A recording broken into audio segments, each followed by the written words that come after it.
Assalamualaikum warahmatullahi wabarakatuh. Selamat pagi anak-anak semua. Alhamdulillah hari ini adalah hari pertama pelajaran prakarya dan kewirausahaan bersama saya. Dan sebelum kita belajar lebih lanjut, kenalkan diri, nama saya Eli Supriyadi yang insya Allah akan membersamai anak-anak di 1 tahun ke depan di tahun ajaran ini di kelas 10 di pelajaran prakarya dan kewirausahaan. Dan tentunya bicara tentang prakarya dan kewirausahaan tentu sudah tidak asing lagi di telinga kita, karena saya meyakini anak-anak di kelas 10, di kelas 9, di kelas 8, di kelas 7 ketika MTS ataupun SMP pernah mempelajari ini.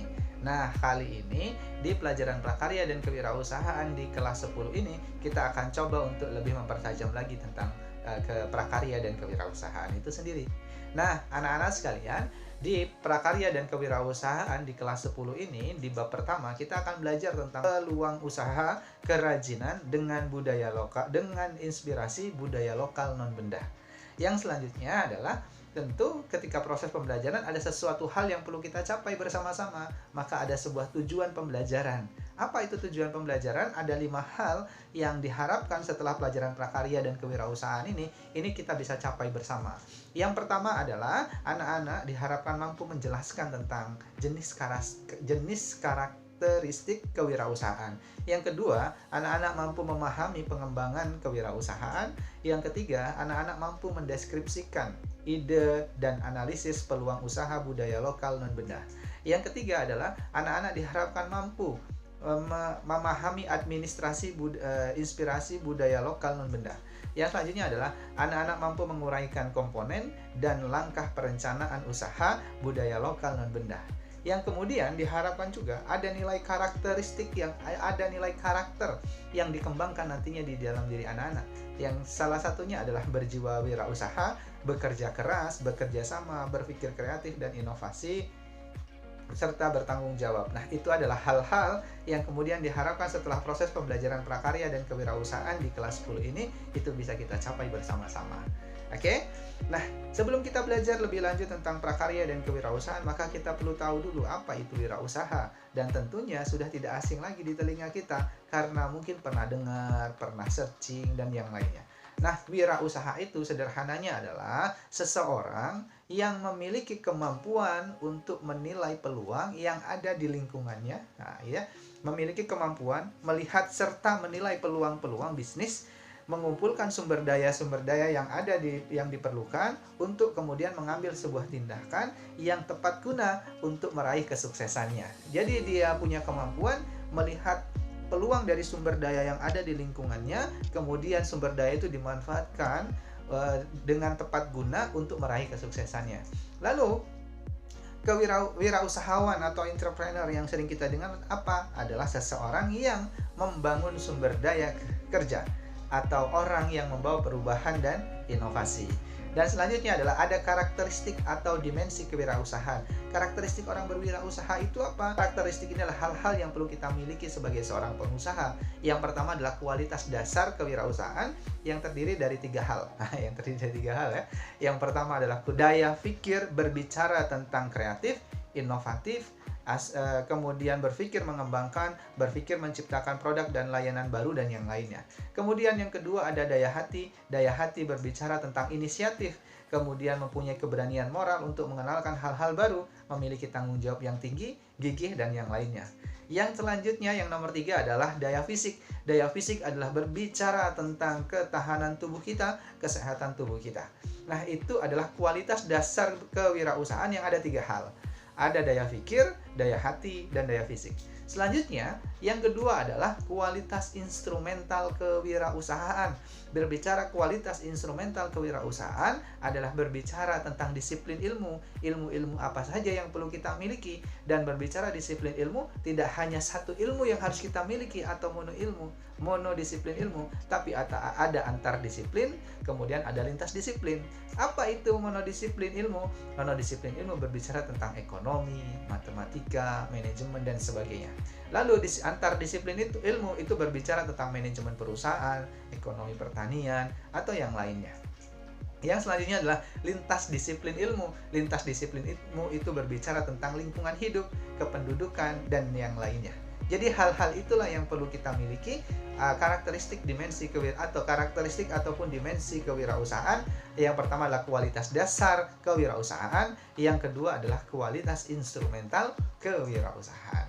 Lalu dalam proses pengembangannya, dalam proses kewirausahaan itu berjalan, tentu ada strategi pengembangan kewirausahaan itu sendiri. Yang pertama adalah meningkatkan kemampuan kewirausahaan. Meningkatkan kemampuan kewirausahaan itu ada langkah-langkahnya. Langkah pertama adalah meningkatkan kinerja melalui peningkatan etos kerja, kreativitas, inovasi, produktivitas, dan yang lainnya. Yang selanjutnya adalah penciptaan lapangan kerja baru, penciptaan barang dan jasa yang lebih bermutu. Pengembangan kewirausahaan itu sendiri itu ada 3 hal.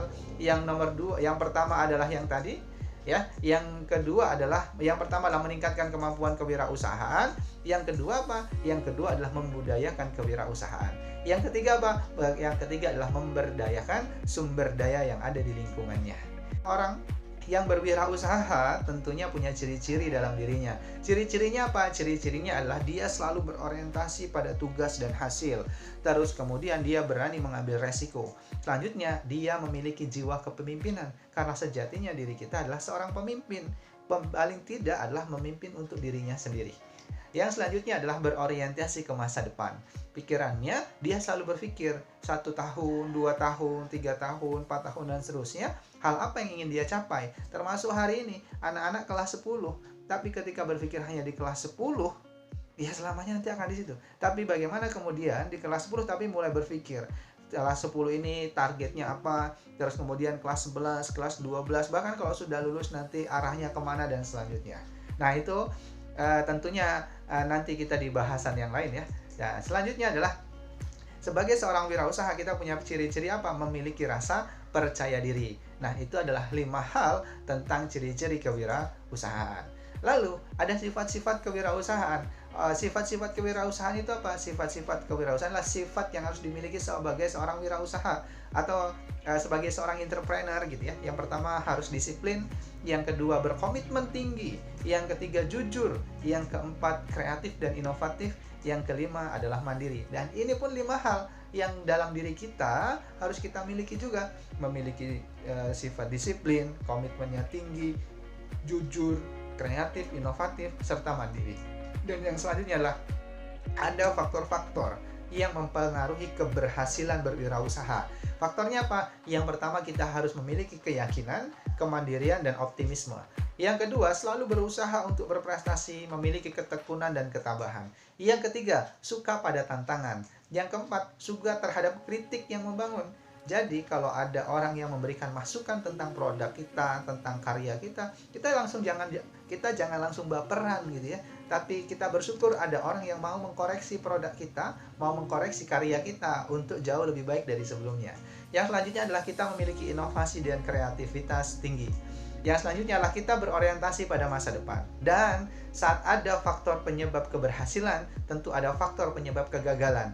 Apa yang menyebabkan kegagalan dalam berwirausaha? Yang pertama adalah tidak kompeten dalam manajerial.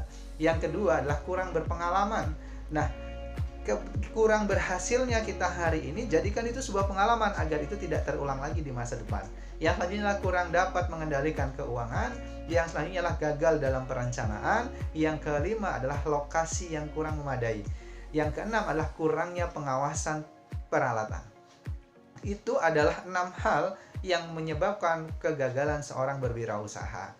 Nah, anak-anak sekalian, yang terakhir adalah kita sebagai seorang wirausaha ketika gagal, biasanya dia nggak bersungguh-sungguh dalam berwirausaha. Maka faktor penyebab kegagalan yang ketujuh adalah sikap kurang bersungguh-sungguh dalam melakukannya. Oke? Anak-anak sekalian, itulah kurang lebih materi yang disampaikan. Saya sampaikan berkaitan dengan prakarya dan kewirausahaan di pertemuan pertama ini. Jika anak-anak ada pertanyaan, maka silakan ajukan pertanyaan. Dan materi yang saya sampaikan ini, saya akan kirimkan ke grup soft materinya. Silakan dipelajari dan ingat, jangan hanya sekedar dilihat, jangan sekedar hanya dibaca. Tapi materi yang saya kirimkan silakan disalin ulang, Di mana? Di buku pelajaran prakarya dan kewirausahaan. Nanti kalau sudah masuk, nanti saya akan cek buku catatannya. Materi yang saya berikan ini dicatat atau enggak? Gitu ya. Itu sebagai tugasnya anak-anak sekalian. Anak-anak sekalian, sebelum saya tutup ada tugas yang perlu diselesaikan. Tugasnya adalah ini. Silahkan anak-anak cari satu profil wirausahawan di sekitar tempat tinggalmu. Siapa itu? Siapa aja boleh. Warung boleh, misalkan ada pabrik tempe, pabrik tahu, atau misalkan siapapun itu ya yang ada di lingkunganmu yang dia adalah seorang wirausaha, entah dagang, entah dia punya pabrik, entah dia buka ruko dan segala macamnya. Apa yang perlu anak-anak tanyakan tentang di mereka? Yang pertama adalah ini. Nama usahanya apa? Alamat, nama pemiliknya siapa? Terus kemudian alamatnya di mana? Kapan dia mulai berwirausaha? Yang selanjutnya tanyakan 4 hal ini minimal. Mau ditambah pertanyaannya boleh. Tanya kapan dia mulai berwirausaha. Terus kemudian apa saja tantangan berwirausaha. Terus kemudian tanyakan bagaimana langkah-langkah memulai berwirausaha yang pernah beliau lakukan. Yang selanjutnya yang keempat adalah tanya tips sebagai anak muda gimana caranya untuk memulai berwirausaha. Sementara gitu ya, ini dicatat aja nggak apa-apa. Diwawancara orangnya, datang ke rumahnya, tanya dan segala macamnya. Jangan lupa saya perlu bukti dokumentasi gitu ya. Bukti dokumentasi kalau anak-anak benar-benar bahwa anak-anak benar-benar datang ke rumahnya, tanya gimana caranya awal dia mulai usaha. Oke? Dan jangan lupa tetap patuhi protokol kesehatan, kemana-mana jangan lupa pakai masker, jaga kesehatan gitu ya, jaga jarak, terus kemudian selalu mencuci tangan ya. Itulah kurang lebih pelajaran prakarya dan kewirausahaan. Terima kasih, sampai jumpa di pertemuan selanjutnya. Assalamualaikum warahmatullahi wabarakatuh.